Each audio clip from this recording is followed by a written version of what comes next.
A paz do Senhor a todos, meus irmãos e minhas irmãs, que Deus abençoe. Um bom dia, uma boa tarde, uma boa noite, dependendo do horário que vocês forem assistir este vídeo. Hoje eu estou falando a respeito das duas testemunhas. Já tem um tempo que eu gostaria de ter falado a respeito delas, mas hoje chegou o momento, aquele que Deus preparou para que nós falemos delas. Quem seriam as duas testemunhas? Existem muitas pessoas que acreditam que as duas testemunhas seriam Elias e Moisés. Outros acreditam que porque Moisés morreu, porque Elias a gente sabe que não morreu, ele foi levado para o céu. E Moisés não, a Bíblia fala que Moisés morreu e foi sepultado. Então as pessoas falam, não, mas Moisés morreu, então deve ser Enoque. Enoque, porque Enoque também foi um daqueles que Deus levou para o céu junto com ele. Mas hoje a gente vai ver pela palavra quem poderia ser essas duas testemunhas. Provavelmente quem poderiam ser, porque realmente quem elas são, saberão aqueles que ficarem aqui na grande tribulação, quando elas começarem a pregar. Mas pelo aquilo que eu entendo, que eu leio pela palavra de Deus, eu acredito que as duas testemunhas sejam Elias e Moisés. Nós vamos falar a respeito disso agora. Eu vou ler um pouquinho para vocês aqui, começando em Apocalipse, capítulo 11, versículo 3, que fala das duas testemunhas mártires, e a gente vai, pela palavra, vendo como é que vai andar isso. Darei as minhas duas testemunhas que profetizem por 1260 dias, vestidas com pano de saco. Então as duas testemunhas vão profetizar por 1260 dias. O que seriam esses 1260 dias? Seriam 3 anos e meio, 42 meses, certo? 1260 dias. Então, eles começam a fazer um trabalho metade do período da grande tribulação, a primeira metade, os primeiros 3 anos e meio. São estas as duas oliveiras e os dois candeeiros que se acham em pé diante do Senhor da terra. Se alguém pretende causar-lhes dano, sai fogo da sua boca e devora os inimigos. Sim, se alguém pretende causar-lhes dano, certamente deve morrer. Então a gente vê aqui que as duas testemunhas, elas já são descritas como duas oliveiras e dois candeeiros que se acham em pé diante do Senhor da terra. Então elas já estavam, ou já estão, nesse momento estão, em pé diante do Senhor de toda a terra. Então elas já estão diante do Senhor, já existem há muito tempo. Onde a gente pode ver isso? Lá em Zacarias, a gente vai lá para Zacarias, certo? Só um minutinho. Zacarias 4, versículo 2. 4, versículo 2. E me perguntou, o que vês? Respondi, olho e eis um candelabro todo de ouro e um vaso de azeite em cima, com suas 7 lâmpadas e 7 tubos, um para cada uma das lâmpadas que estão em cima do candelabro.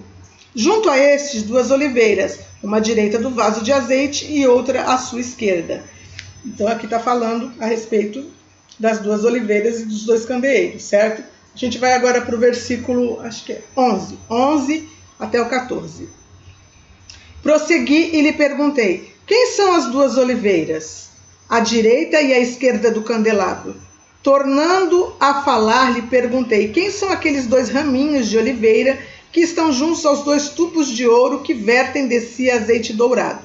Ele me respondeu, não sabes quem é isto? Eu disse, não, meu senhor.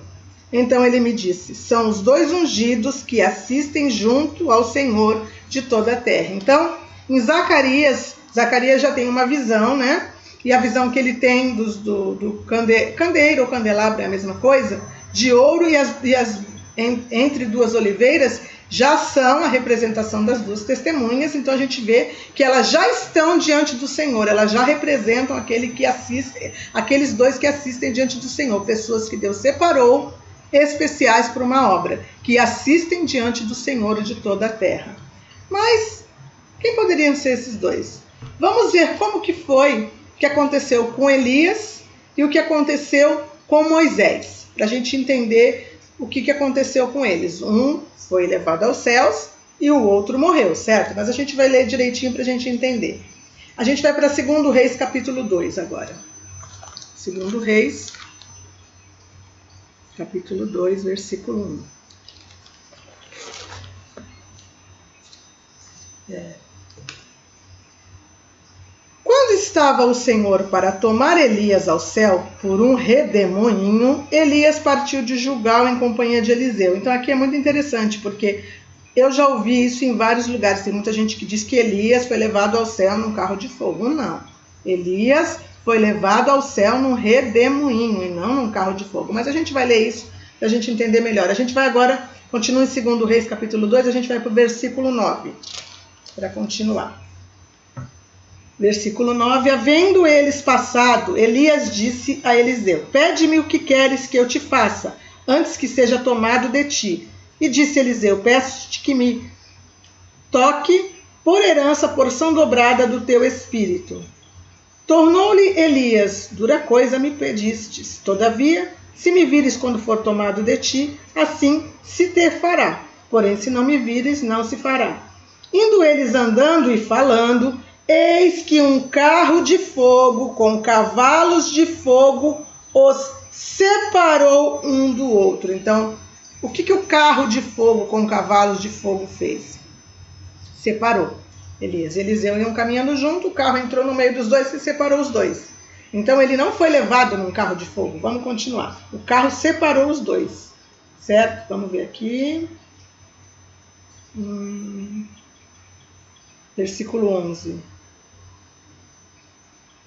Elias, continuando no versículo 11, subiu ao céu num redemoinho. Então Elias foi levado ao céu num redemoinho e não por um carro de fogo, com cavalos de fogo. Mas isso é um engano, porque muitas vezes as pessoas leem a Bíblia e elas não prestam atenção no que elas falam e muitos repetem aquilo que ouvem. Não vão para a palavra para confirmar realmente o que aconteceu. Então a gente vê que Elias não morreu. Elias foi arrebatado aos céus no redemoinho.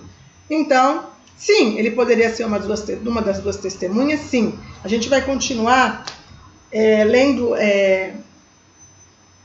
lá em Apocalipse, para a gente ver o que acontece com as duas testemunhas mais para frente. Depois eu volto para Moisés, para a gente poder entender.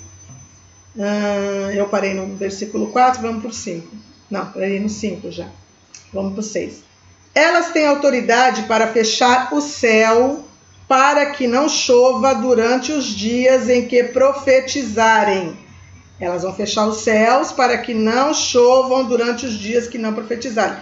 Com quem que aconteceu isso? A gente vai voltar aqui para 2 Reis, por isso que eu quis ler lá. 2 Reis 17. Agora é 2 Reis 17.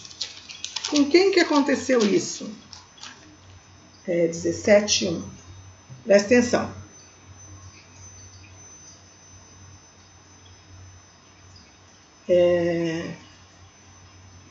Só um minutinho.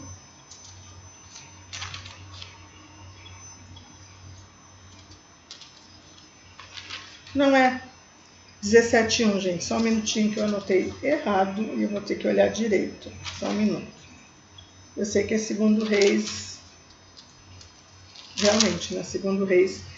Se ele foi tomado no começo, é 1 Reis.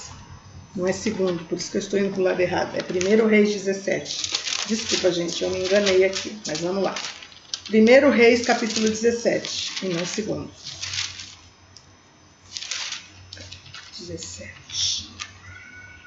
Aqui. Achei. Pronto. Versículo 1. Então Elias, o tesbita, dos moradores de Gileade, disse a Acabe: tão certo como vive o Senhor, o Deus de Israel, perante cuja face estou, nem orvalho, nem chuva haverá nestes anos, segundo a minha palavra. Então, assim como as duas testemunhas vão fechar os céus e não vai permitir que chova durante o tempo que eles profetizarem, assim fez Elias também. Ó. Não haverá nem orvalho e nem chuva haverá nestes anos, segundo a minha palavra. Então tá, a gente já viu que além de Elias não ter morrido, mas ter sido levado aos céus, arrebatado, também aquilo que ele fez, profetizando que não choveria durante 3 anos e meio, porque foram 3 anos e meio que durou o tempo, né? Que Deus mandou ele lá e orar ao contrário para que chovesse. A mesma coisa aconteceu lá com as duas testemunhas. Então a gente vê que a probabilidade de Elias ser uma das duas testemunhas é muito grande. Mas vamos continuar agora falando a respeito de Moisés. Moisés, Deuteronômio 34, do 4 ao 9. Então, Deuteronômio 34. Vamos lá.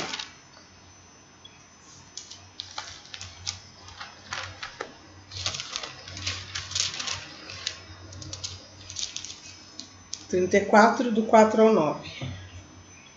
Disse-lhe o Senhor: esta é a terra que, sob juramento, prometi a Abraão, a Isaque e a Jacó, dizendo: a tua descendência darei, e eu te faço vê-la com os teus próprios olhos, porém não irás para lá.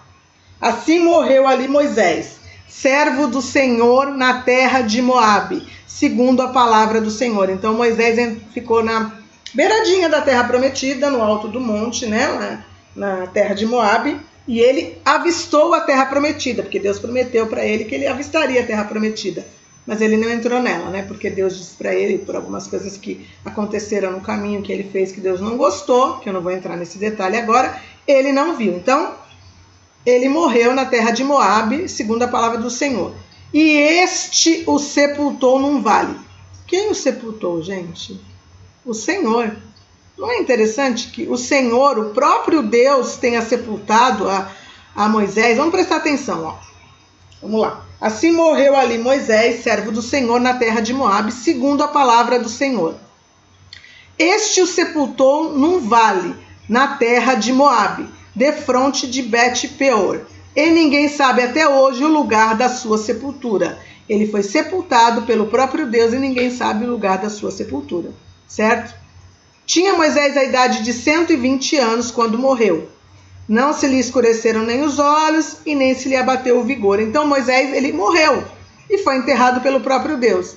Então como poderia ele ser, né, uma das duas testemunhas se ele morreu? E a Bíblia fala que ao homem está ordenado morrer uma só vez, vindo depois disso o juízo. Algumas coisas são mistérios do Senhor, né? Mas vamos ler aqui em Judas capítulo 1, versículo 9. Vamos lá para Judas capítulo 1, versículo 9. Para a gente entender se pode ou não pode. Existem algumas coisas escritas na Bíblia que não estão lá à toa, né? Mistérios de Deus, mas que não estão lá à toa. Então, versículo 9, Judas 9, 1, 9. Judas só tem um capítulo, então é 9, né? Contudo, o arcanjo Miguel, quando contendia com o diabo e disputava a respeito do corpo de Moisés, não se atreveu a proferir juízo infamatório contra ele. Pelo contrário, disse: o Senhor te repreenda. Então, o diabo se interessou pelo corpo de Moisés, certo? Se interessou pelo corpo de Moisés. Por quê? E foi lá onde Deus tinha enterrado Moisés, porque o ser humano podia não saber, mas o diabo sabia. E foi lá porque ele queria pegar o corpo de Moisés. Porque ele queria pegar o corpo de Moisés. E o anjo Miguel teve que ir lá para os dois contenderem a respeito do corpo de Moisés. Deus queria o corpo de Moisés por algum motivo. Certo? E se esse corpo foi contendido, o anjo levou ele provavelmente para o céu. Por que motivo? Bom, mistérios de Deus. Mas que fazem com que, para mim, na minha concepção, Moisés ele possa sim ser uma das duas testemunhas. Vamos continuar.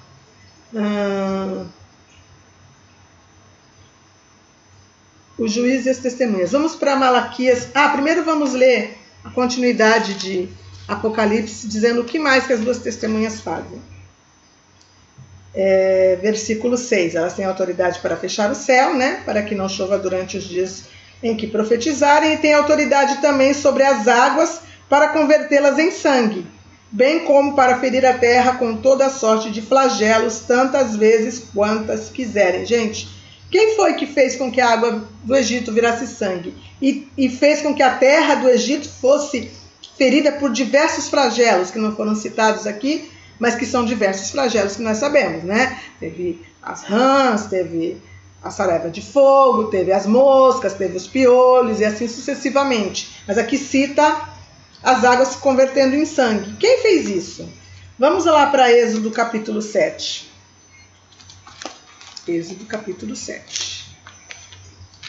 A gente tem que olhar a Bíblia e ver que nada está escrito na palavra de Deus à toa. A Bíblia, ela explica a própria Bíblia. Eu costumo sempre falar isso nos meus vídeos. Então, Se está escrito, alguma coisa Deus quis nos falar, certo? Porque Deus não coloca nada à toa na palavra. Êxodo 7:20. Fizeram Moisés e Arão como o Senhor lhe havia ordenado. Arão, levantando o bordão, feriu as águas que estavam no rio, à vista de Faraó e de seus oficiais, e toda a água do rio se tornou em sangue. Então, citações que não estão na palavra de Deus à toa, talvez para nos dar, sim, a pista de quem poderiam ser essas duas testemunhas e qual a obra que elas estarão fazendo aqui. Eu acredito que as duas testemunhas, assim como o Senhor Jesus fala, elas representam a lei, Moisés e os profetas. Então ali estão a lei e os profetas, representados diante do povo de Israel para pregar para ele nos 3 anos e meio do início da grande tribulação, para que eles entendam que o Messias já veio e que a obra do Senhor está sendo cumprida e que o juízo de Deus está chegando. E que se eles não se voltarem para Deus, se arrependerem e entenderem que o Messias já veio, certamente eles entrarão em juízo e perecerão. Deus, ele sempre dá para a pessoa uma oportunidade, da pessoa ouvir a verdade e tomar uma atitude em cima daquilo. Mas vamos continuar. Vamos voltar lá para Apocalipse 11, para a gente continuar. Aqui, vamos lá. Vamos continuar no 7. Quando tiverem, então, concluído o testemunho que devem dar, a besta que surge do abismo pelejará contra elas e as vencerá e matará. Então, depois dos 1260 dias, ou seja, no meio dos 3 anos e meio da grande tribulação, a besta que surge do abismo. Quem é a besta que surge do abismo, gente? O anticristo. O anticristo, que é aquele que vai reinar, que vai entrar em Jerusalém, que vai matar as duas testemunhas em praça pública. Ele vai entrar em Jerusalém e vai matar as duas testemunhas. Então, muitos dentre os povos, tribos, línguas e nações contemplam os cadáveres das duas testemunhas por 3 dias e meio e não permitem que esses cadáveres sejam sepultados. Então, eles morrem no meio da praça em Jerusalém e as pessoas não deixam enterrar eles, nem o anticristo. Os que habitam sobre a terra se alegram por causa deles, realizam festas e enviam presentes uns aos outros, porquanto esses 2 profetas atormentaram os que moram sobre a terra. Então eles pregaram em Jerusalém, pregaram para o povo de Israel e pregaram para os moradores da terra também. E como que as pessoas podem saber de tudo isso? Como elas podem ver? Hoje nós temos essa condição. A tecnologia que existe hoje nos dá total condição de que essa profecia se cumpra. Por quê? Hoje a gente sabe que pela internet, ao vivo, via satélite, as pessoas veem o que está acontecendo lá ao vivo. Então, quer dizer, quando as duas testemunhas estiverem sendo mortas, quando o anticristo estiver invadindo Jerusalém, provavelmente isso vai estar sendo televisionado, certo? E vai estar sendo colocado online na hora, para todo mundo ver, entendeu? Ao vivo e a cores. Eles vão ver as testemunhas sendo mortas, eles vão ver as testemunhas mortas na praça durante os 3 dias e meio e vão festejar. Por quê? Porque eles também vão pregar e, obviamente, isso vai ser falado por todo mundo. As pessoas não vão gostar, porque as verdades que elas vão dizer, ou seja, a verdade, ela não agrada aqueles que não querem servir a Deus. Então a gente vê que sim, né? As duas testemunhas vão morrer e vão ficar na praça. Vamos continuar. Mas depois dos 3 dias e meio, um espírito de vida vindo da parte de Deus neles penetrou. E eles se ergueram sobre os pés. E aqueles que os viram sobreveio grande medo. E as duas testemunhas ouviram grande voz vinda do céu, dizendo-lhes: subi para aqui. E subiram ao céu numa nuvem, e os seus inimigos os contemplaram. E naquela hora houve grande terremoto, e ruiu a 10ª parte da cidade. E morreram neste terremoto 7.000 pessoas, ao passo que as outras ficaram sobremodo aterrorizadas e deram glórias ao Deus do céu. Passou o 2º ai, eis que vem, sem demora, vem o 3º ai. O que é interessante aqui também, que eu até... Opa, demais, peraí. O que é interessante aqui também no Apocalipse capítulo 11, deixa eu ver, é como é citado o lugar onde eles morrem. Para a gente ver que é Jerusalém. E o seu cadáver ficará estirado na praça da grande cidade, que espiritualmente se chama Sodoma e Egito, onde também o seu Senhor foi crucificado. Onde o Senhor Jesus morreu e foi crucificado? Não foi na saída de Jerusalém, que ele não foi crucificado dentro da cidade, né? Mas ele foi crucificado na saída de Jerusalém. Ele estava em Jerusalém. Então a cidade citada aqui, onde as duas testemunhas estão, e aonde acontece delas morrerem, é Jerusalém. E por que espiritualmente se chama Sodoma e Egito? Eu estava perguntando isso para Deus, eu sempre tive um pouco de dúvida, e eu achava que porque existem passagens no Antigo Testamento que chamam Jerusalém de Sodoma, que chamam Jerusalém de Egito por causa do pecado que cometem. Mas o Senhor falou ao meu coração que espiritualmente se chama Sodoma e Egito porque do mesmo jeito que Deus enviou juízo sobre Sodoma, né? Sodoma foi destruído com bolas de fogo, Deus destruiu Sodoma e Gomorra também, né? Assim como Deus mandou juízo sobre o Egito, também com as pragas que vieram por causa de Moisés, e o Egito também passou a não ser mais aquela nação que era conhecida como a primeira nação, que foi a primeira nação grande e poderosa, que também está representada nas cabeças do dragão, da besta que emerge do mar, que são os 7 principais reinos que existiram na Terra, né? Egito, Assíria, Babilônia, Medo-Pérsia, Grécia, o Império Romano e o último, que é o 7º, que é o Império da Besta. Então, existem 7 cabeças representadas na besta que emerge do mar, que é o reino da besta, o reino do anticristo, que tem 7 cabeças que estão sendo representadas ali pelos 7 maiores, principais, não, maiores mesmo, que reinaram sobre a terra, os 7 povos que reinaram sobre a terra. E o Egito ali, ele estava perdendo este domínio, certo? Ele foi destruído. Ele não foi destruído totalmente, como Sodoma e Gomorra, que sumiram do mapa, não existem mais. Ainda existe o Egito. Mas enquanto nação poderosa, ali acabou. Ele perdeu suas riquezas, suas plantações, muitas pessoas morreram, soldados morreram na travessia do mar. E o faraó, ele foi derrotado por Deus. Então ele passou justamente pela mão de Deus, pelos os flagelos que Deus envia, ela foi também consumida, de certa forma, pelo juízo de Deus. Então, espiritualmente, a gente vê aqui que Jerusalém também vai passar por um juízo.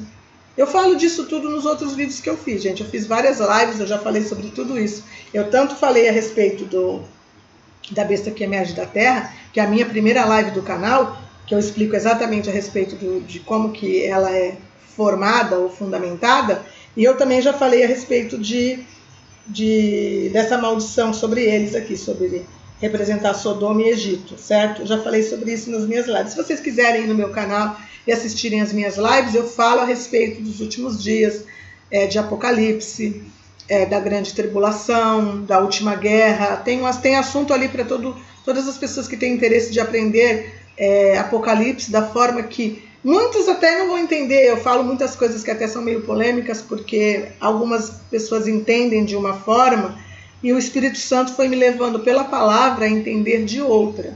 Mas eu coloquei no canal e quem quiser assistir, quem quiser ver, né, tá lá escrito. Então vamos continuar. A gente já falou a respeito de Moisés e já falou a respeito de Elias. Deixa eu ver aqui. A Bíblia também fala que João Batista era um tipo de Elias, né? A gente vai ler a respeito disso também. Vamos para Malaquias capítulo 4 para me mostrar uma coisa para vocês. Malaquias no capítulo 4.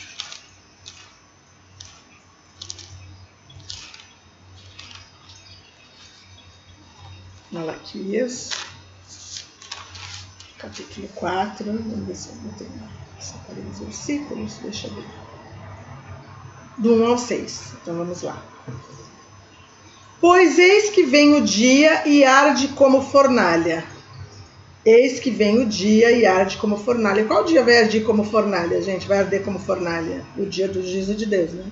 O grande dia do Senhor, o dia do juízo do Senhor, que é falado por diversos profetas em diversos livros da Bíblia e no Apocalipse também. Já falei sobre isso também. Na última batalha eu falo a respeito disso, mas vamos lá. Todos os soberbos e todos os que cometem perversidade serão como restolho. O dia que vem os abrasará, diz o Senhor dos Exércitos, ou os queimará, né? De sorte que não lhes deixará nem raiz nem ramo, ou seja, Deus vai destruir os povos que são perversos, que cometem perversidade, soberba, né? Ou seja, vai destruir o reino do anticristo. Mas para vós outros que temeis o meu nome, nascerá o sol da justiça. Quem é o sol da justiça, gente? O sol da justiça que vai nascer é o Senhor Jesus, certo? Trazendo salvação nas suas asas. Saireis e saltareis como bezerros soltos na estrebaria. Essa parte aqui, ela é citada também assim, a mesma citação, saltareis como bezerros soltos na estrebaria, está escrito, se eu não me engano, é em Zacarias, na parte que fala sobre o milênio já, ou seja, que o povo vai ficar tão feliz que vai saltar como bezerros soltos na estrebaria, depois que Deus fizer o juízo de Deus acontecer e Deus livrar o povo dele. Pisareis os perversos, porque se farão cinzas debaixo da planta dos vossos pés, naquele dia que prepararei, diz o Senhor dos Exércitos.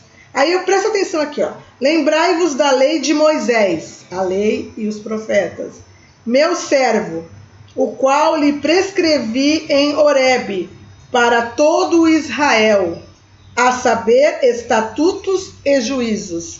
Eis que eu vos enviarei o profeta Elias, antes que venha o grande e terrível dia do Senhor. Então o profeta Elias, que está colocado, profetizado aqui, está dizendo que ele vem antes que venha o grande e terrível dia do Senhor. Então está linkado.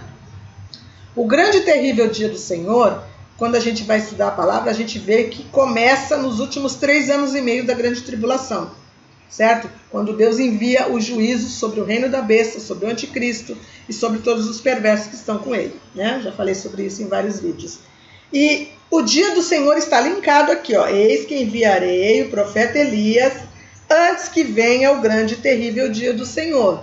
Então, o profeta Elias aqui vem antes. Então, lembrai de Moisés, a lei de Moisés é meu servo, e fala de Elias. Então, eu achei interessante ele colocar Moisés e Elias no mesmo contexto, falando dos últimos dias e do juízo do Senhor.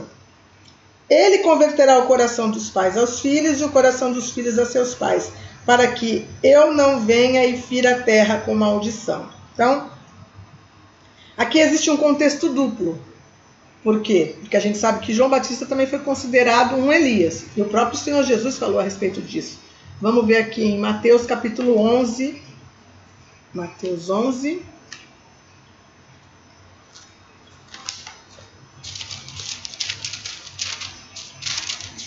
A gente vai entender, né? O que está falando a respeito disso. É 11, de 10 ao 15. Deixa eu ver aqui.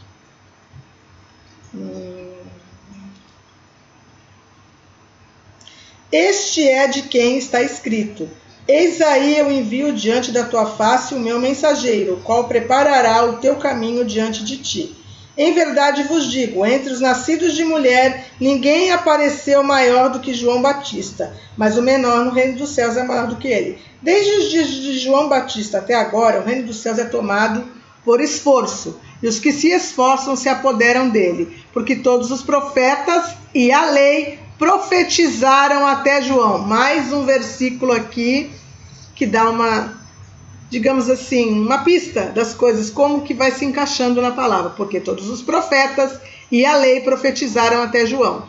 E se o quereis reconhecer, ele mesmo é Elias, isso aqui é Jesus falando, gente, que estava para vir. Quem tem ouvidos para ouvir, ouça. Então Elias, João Batista não podia ser exatamente Elias, certo? Porque eu vou explicar daqui a pouco. Mas a quem hei de comparar esta geração? É semelhante a meninos que sentados nas praças gritam aos companheiros. Vamos ver aqui. Aqui já foi.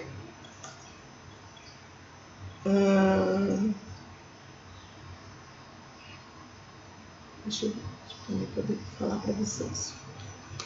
Então aqui Jesus mesmo estava dizendo que ele, né, era o próprio Elias. Eu sei que tem mais uma passagem. Deixa eu ver para vocês aqui. Mateus 17. Vamos ler a parte da transfiguração, depois eu explico para vocês isso.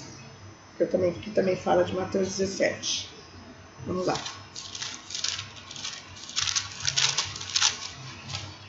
Mateus 17, do 2 ao 5. 17, do 2 ao 5. E foi transfigurado diante deles. O seu rosto resplandeceu como o sol, Jesus, né? Que é o sol da justiça. E as suas vestes tornaram-se brancas como a luz. Então aqui vai contar a parte em quando Jesus subiu no monte, levou com ele Pedro, Tiago e João, certo? E teve no monte a transfiguração, que é chamado Monte da Transfiguração.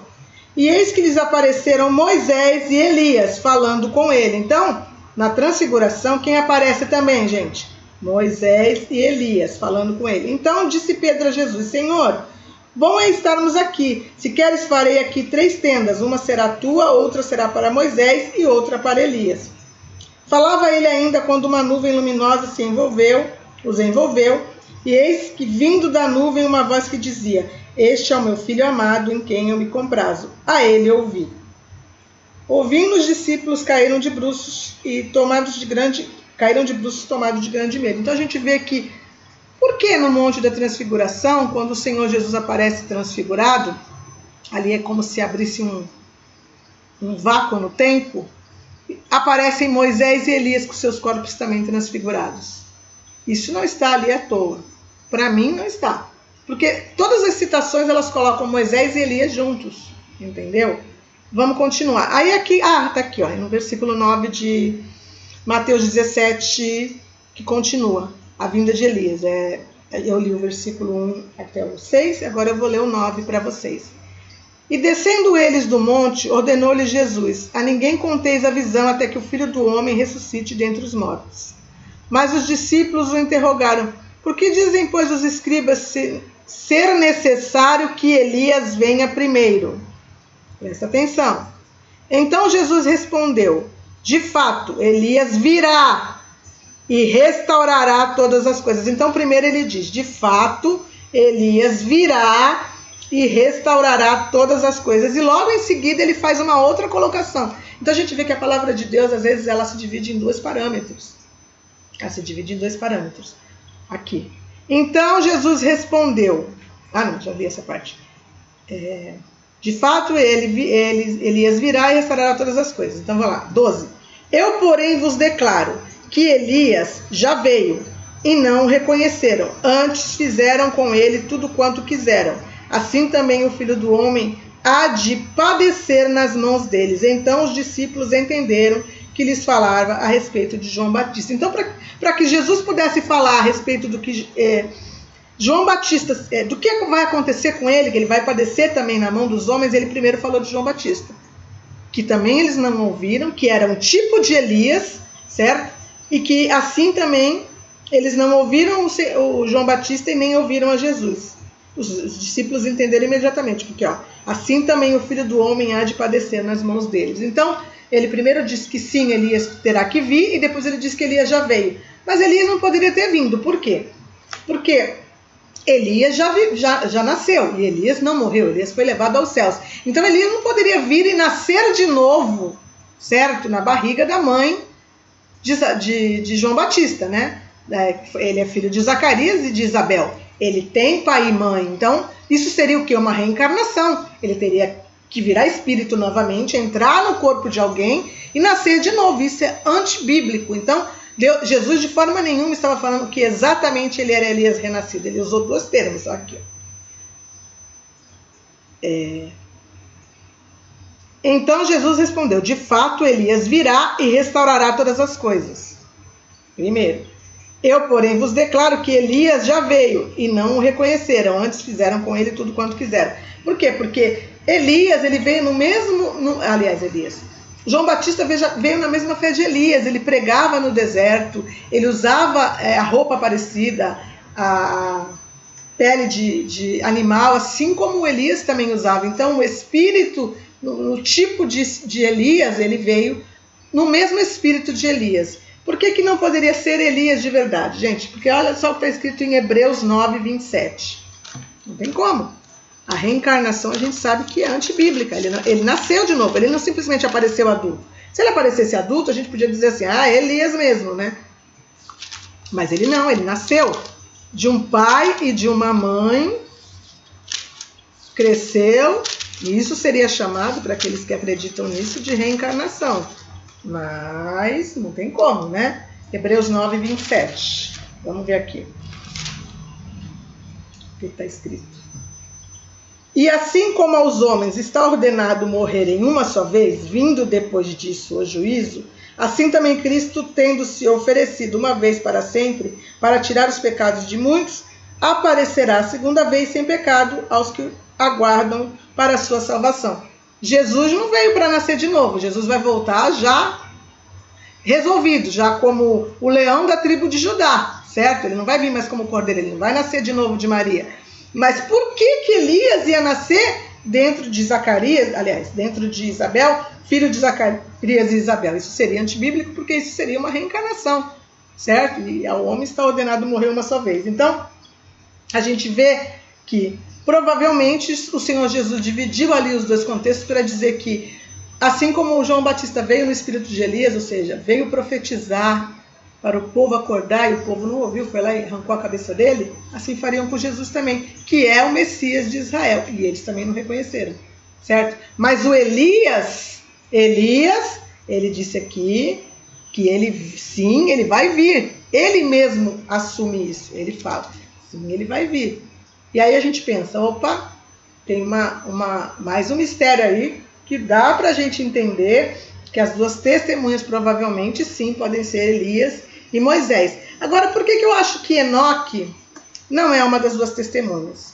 Porque de Enoque, gente, Deus não colocou nada. Enoque, ele não fez absolutamente nada que tivesse representado ali na hora que ele fala das duas testemunhas. Vamos ver a respeito de Enoque. Gênesis 5. Onde fala a respeito de Enoque? Gênesis 5.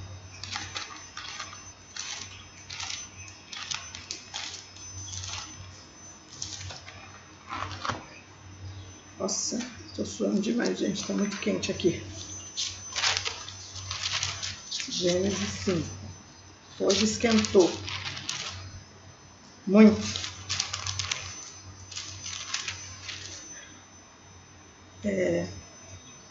De 21 ao 24. Enoque viveu 65 anos e gerou Matusalém. Enoque era pai de Matusalém. Andou Enoque com Deus, e depois que gerou Matusalém, viveu 300 anos e teve filhos e filhas. Todos os dias de Enoque foram 365 anos. Andou Enoque com Deus e já não era, porque Deus o tomou para si. Aí fala de Matusalém depois. Deus o tomou para si. O que Deus encontrou em Enoque? Que naquele momento para ele foi muito importante e ele tomou Enoque para si. Enoque, no meio de uma geração totalmente pervertida e perversa, não é à toa que Matusalém é o vô de Noé. Algum tempo depois veio o dilúvio, ou seja, a terra estava totalmente corrompida. E Deus olhou e viu Enoque, servo dele, que obedecia a ele, que andava com ele. Então ele o tomou para si. Tomou como alguém especial, como alguém importante, como alguém que o obedecia. E deu para ele como se um prêmio, né? Representando que Deus livra da destruição ou livra da perversidade aquele que obedece a Deus. Então, para mim, Enoque representa muito mais o arrebatamento da igreja, porque Deus livra aqueles que são deles, aquele que anda com ele, porque os outros ficaram aqui. Andou Enoque com Deus e já não era, porque Deus o tomou para si, ou seja, andou a igreja com Deus e já não era, porque Deus a tomou para si, ou seja, vão olhar e já não era. Já não era mais ninguém aqui nessa terra, porque Deus vai tomar a igreja dele para si. Certo?